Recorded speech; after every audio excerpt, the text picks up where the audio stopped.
ಕೊಡಗು ಧ್ವನಿ digital media, ಇದು ಕೊಡಗಿನ ನಂಬರ್ 1 ಯೂಟ್ಯೂಬ್ ಚಾನಲ್.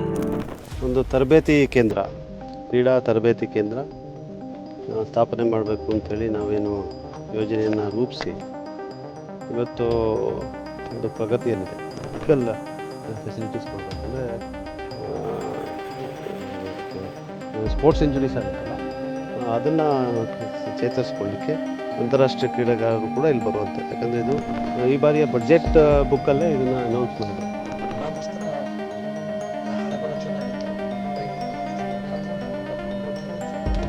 ವಿಷಯ ಆಗ್ತಾ ಇದೆ. ಕಮರ್ಸು ತುಂಬ ಬಂದಿದ್ದಾರೆ, ಬರ್ತಾ ಇರ್ತಾರೆ.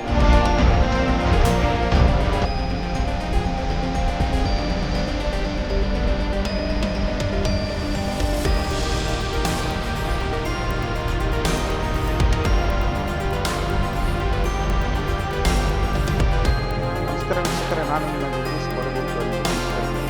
ಇವತ್ತು ವಿರಾಜಪೇಟೆ ವಿಧಾನಸಭಾ ಕ್ಷೇತ್ರದ ಈ ಬಾಡಗ ಗ್ರಾಮದಲ್ಲಿ ನಾನು ಹಿಂಭಾಗದಲ್ಲಿ ತಾವು ನೋಡ್ತಿದ್ದೀವಿ.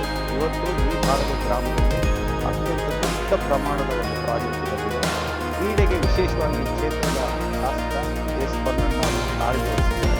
ರಾಜ್ಯಸಭಾ ಸದಸ್ಯರು ಕೂಡ ಅದೇ ಮಾತಾಡ್ತಿದ್ದು ದೊಡ್ಡ ಮೊತ್ತದ ಅನುದಾನವನ್ನು ಕೊಟ್ಟಿದ್ದಾರೆ. ಇಲ್ಲಿ ಸುಮಾರು ರಾಷ್ಟ್ರಮಟ್ಟದ ಏನು ಆಯ್ಕೆಗೊಂಡಂಥ ವಿದ್ಯಾರ್ಥಿಗಳಿದ್ದಾರೆ, ಅವರಿಗೆ ಇರತಕ್ಕಂಥ ಒಂದು ಈ ಒಂದು ಸಮುಚ್ಚಾಲಯದಲ್ಲಿ ಕ್ರೀಡೆಯ ಸಂಪೂರ್ಣ ಸೌಕರ್ಯವನ್ನು ಕೊಡಗು ಜಿಲ್ಲೆಯಲ್ಲಿ ಕೊಡಬೇಕಂತ ಕ್ಷೇತ್ರದ ಎಸ್ ಪೊನ್ನಣ್ಣವರ ಕಾರ್ಯಕ್ರಮ ಅತ್ಯಂತ ಕನಸಿನ ಕೂಸಲಿರ್ತಕ್ಕಂಥ ಈ ಬಾಡಗದ ಗ್ರಾಮದಲ್ಲಿ ಅವರು ಸ್ಪೋರ್ಟ್ಸ್ ಆಗಬೇಕು ಅಂತ ಇದೆ. ಈ ನಿಟ್ಟಿನಲ್ಲಿ ಇವತ್ತು ಏನು ಈ ಒಂದು ಜಾಗದಲ್ಲಿ ಸುಮಾರು 11.5 ಎಕರೆ ಈ ಭೂಮಿಯಲ್ಲಿ ಕೆಲಸದಲ್ಲಿ ನಾವು ನೋಡ್ತಿರೋದು ಎಲ್ಲರೂ ಕೂಡ ಪ್ರಗತಿಯ ಹಾದಿಯಲ್ಲಿ ಆಗ್ತಾ ಇದೆ. ಈ ನಿಟ್ಟಿನಲ್ಲಿ ಮತ್ತು ಇಲ್ಲಿಯ ಕೆಲಸದಲ್ಲಿ ಇಲ್ಲಿಯ ಗ್ರಾಮಸ್ಥರು ಮಾತಾಡಿದ ಅಭಿವೃದ್ಧಿ ಕಾರ್ಯಕ್ರಮಗಳು ಎಷ್ಟು ಪೂರಕ ಆಗುತ್ತೆ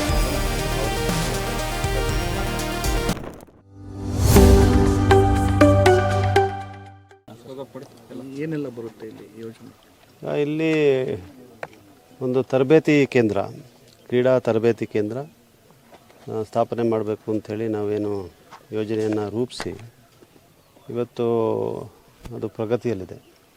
ಇದರಲ್ಲಿ ಈಗ ತಾವು ಕಾಣ್ತಾ ಇರುವಂಥ ಈ ಕನ್ಸ್ಟ್ರಕ್ಷನ್ ಏನು ನಡೀತಾ ಇದೆ, ಅಲ್ಲಿ ಅಡ್ಮಿನಿಸ್ಟ್ರೇಟಿವ್ ಬ್ಲಾಕ್ ಬರ್ತದೆ.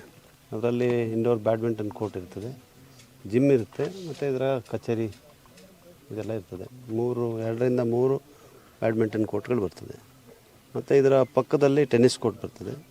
ಮುಂಭಾಗದಲ್ಲಿ, ಈ ಬಿಲ್ಡಿಂಗ್ನ ಮುಂಭಾಗದಲ್ಲಿ ಹಾಕಿ ಟರ್ಫ್ ಬರುತ್ತೆ, ಮತ್ತು ಅದು ಸುತ್ತ ಅಥ್ಲೆಟಿಕ್ ಇದು ಬರುತ್ತೆ, ಟ್ರ್ಯಾಕ್ ಬರುತ್ತೆ.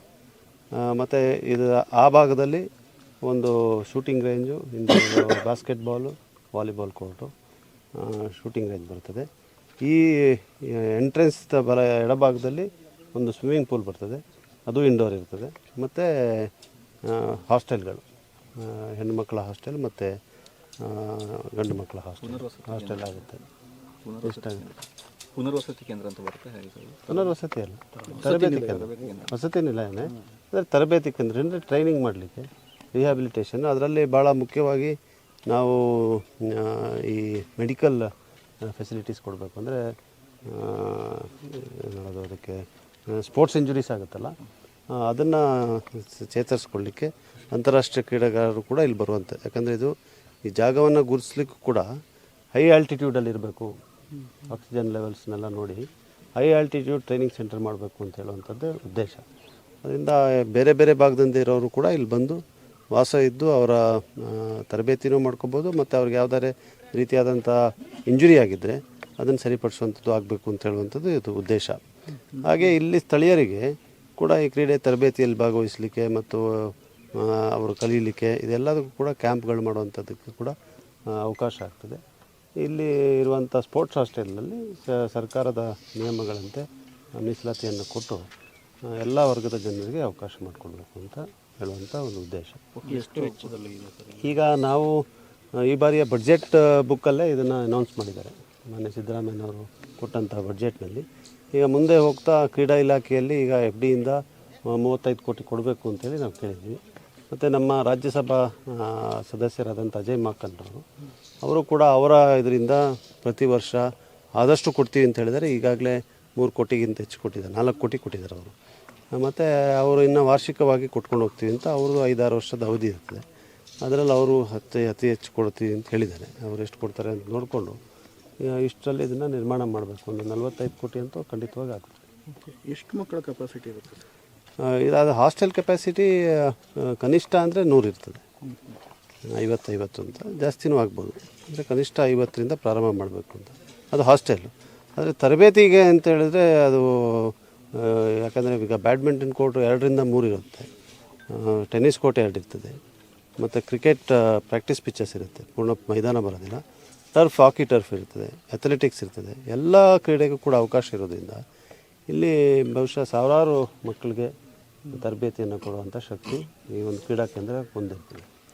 ಯಾವ ಸಂದರ್ಭಕ್ಕೆ ಕಂಪ್ಲೀಟ್ ಆಗ್ಬೋದು ಸರ್? ಅದೇ ಈಗ ಒಂದೇ ಸತಿ ಇದನ್ನು ಮಾಡಲಿಕ್ಕೆ ಸಾಧ್ಯ ಆಗೋದಿಲ್ಲ, ಭಾಳ ದೊಡ್ಡ ಯೋಜನೆ ಆಗಿರೋದ್ರಿಂದ ಹಂತ ಹಂತವಾಗಿ ಮಾಡಬೇಕು. 1 ವರ್ಷಕ್ಕೆ ಈ ಅಡ್ಮಿನ್ ಬ್ಲಾಕ್ ಪೂರ್ಣಗೊಳ್ಳಬೇಕು. ಆ ಥರ 3 ಹಂತದಲ್ಲಿ ಇದು ಪೂರ್ಣಗೊಳ್ಳಬೇಕು ಅಂತ ಹೇಳುವಂಥದ್ದು ನಮ್ಮ ಉದ್ದೇಶ.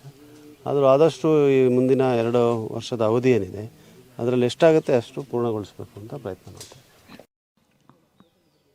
ಸರ್, ನೀವು ಇದಕ್ಕೊಂದು ವಿಶೇಷವಾದಂಥ ಕಾಳಜಿ ವಹಿಸಿದ್ರಿ. ಶಾಸಕರೊಟ್ಟಿಗೆ ನಿರಂತರ ಸಂಪರ್ಕ ಇಟ್ಟು ಇವತ್ತು ಈ ಲೆವೆಲ್ಗೆ ಒಂದು ವಿ ಬಾಡಗದ ಒಂದು ಸಮುಚ್ಚಲ ಏನು ಕ್ರೀಡೆಗೆ ಆಗಬೇಕು ಒಂದು ಹಂತಕ್ಕೆ ಬರ್ತಾ ಇದೆ, ಏನು ಹೇಳ್ತೀರಿ ಸರ್? ಸೊ ಇದು ರಿಯಲಿ ನಾವೇನೋ ನೆಪ ಮಾತ್ರಕ್ಕೆ ಮಾತ್ರ.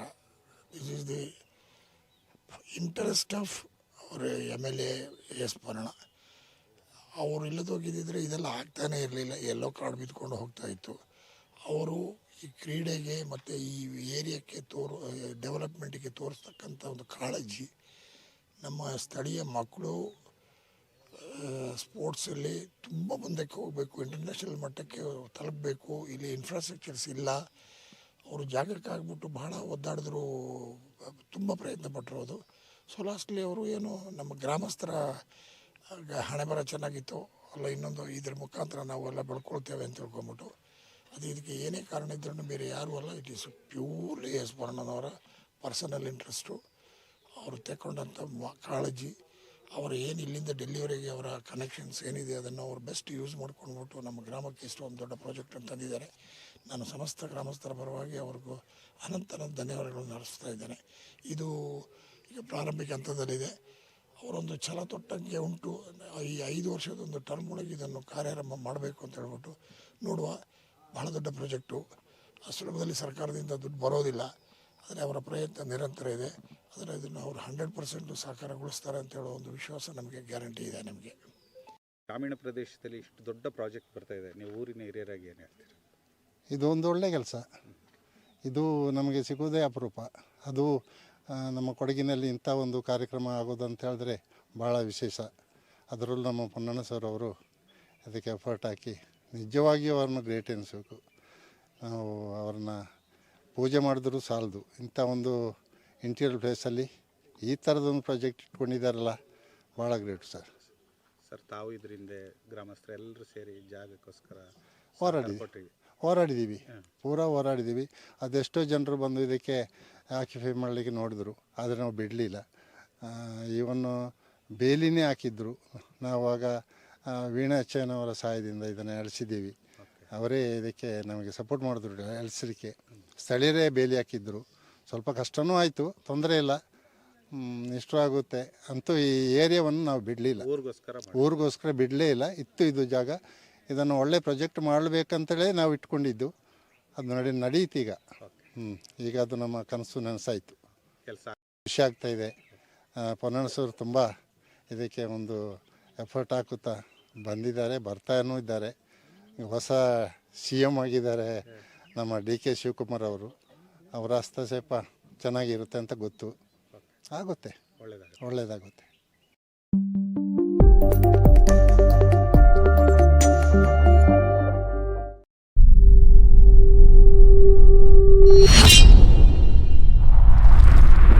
ಕೊಡಗು ಧ್ವನಿ ಡಿಜಿಟಲ್ ಮೀಡಿಯಾ, ಇದು ಕೊಡಗಿನ ನಂಬರ್ 1 ಯೂಟ್ಯೂಬ್ ಚಾನಲ್.